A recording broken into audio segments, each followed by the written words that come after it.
Ever since we started the association in 1980 and built the world's first research history on endometriosis, working with the Medical College of Wisconsin, we were surprised to see all kinds of immune problems in women with endometriosis and their families. Once you have it, there's no getting rid of it. And once you have it, you don't know where else it's going to end up. Prone to yeast infections, bacterial infections, candida. I always was dealing with lightheadedness, headaches, nausea, just completely drained. From all my reading, which I've done extensively on endometriosis, my sort of mantra or theory is that inflammation begets inflammation. I know tumor necrosis factor is involved in endometriosis, it's involved in rheumatoid arthritis, it's involved in Crohn's disease. I was diagnosed in June with lupus. And all the surgeries have one common thread. They're all tissue that grows where it's not supposed to grow. My theory is that something is basically wrong in the foundation of my body. I never used to deal with allergies before, seasonal allergies. That came after that, and there's so many things I'm starting to wonder. It just seems to be too much of a coincidence that all this stuff is happening where I was completely healthy before that.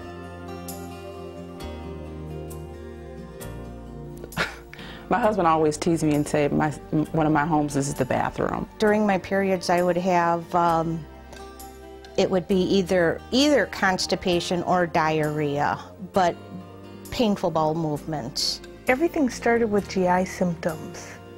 I thought it was all constipation. It tends to run in the family. I thought, she's getting older now. She's starting to have constipation, bad tummy aches. And then one month I noticed it's coming every month like this. I think that if we diagnose our patients early, we can really help them emotionally, we can help them with their quality of life, and who knows if maybe we can prevent some other autoimmune diseases. I study celiac disease, and there's some evidence in young children with celiac disease that if they are diagnosed early, you prevent other autoimmune diseases. I want to see more research about the association of endometriosis with autoimmune diseases. I don't want to see my patients that are young, 18, 19, 20, not getting diagnosed with their endometriosis, and then who knows if, I mean, there's not scientific evidence now to say, but who knows if maybe these other diseases could be prevented. Now, of course, all of our experts worldwide do understand it's an immune system disease as well as an endocrine disease. So we continue to explore that, and with the National Institutes of Health, we have published quite a bit of information on that, including this very well-known study that showed that women with endometriosis indeed have lots of immune dysfunction, atopic diseases, and autoimmune diseases. And this is very important for the GYN to realize that perhaps working with other practitioners you can get a better effect, because they can help address the immune side of the disease while you, the GYN or the reproductive endocrinologist or the infertility specialist, can really address some of the pelvic issues.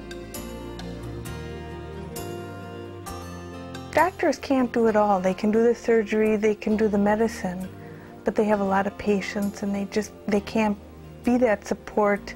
They can to a certain extent, but if they would refer the girls and the women to the Endometriosis Association, they can at least get into a support group or email others. I've seen my daughter talk to other girls about endometriosis, and she just is so animated on the phone when she talks to one of these girls, because it's a girl that understands what she's going through. Emotional support, physical support, even nutritional support, which I think you need all of that support when you have endometriosis, because endo affects all of you. It would be nice if they were saying, well, maybe it might help to talk to somebody, a support group. You know, if they had let me know back then that there was an endometriosis association, that they did have support groups, or even if I saw a therapist to help me deal with all the things, all the trauma, the drama I went through, the trauma I went through dealing with all this. 100 years from now, we don't want to look back and say, what was wrong with medicine at that time that they would keep just dismissing these women? You can help change that.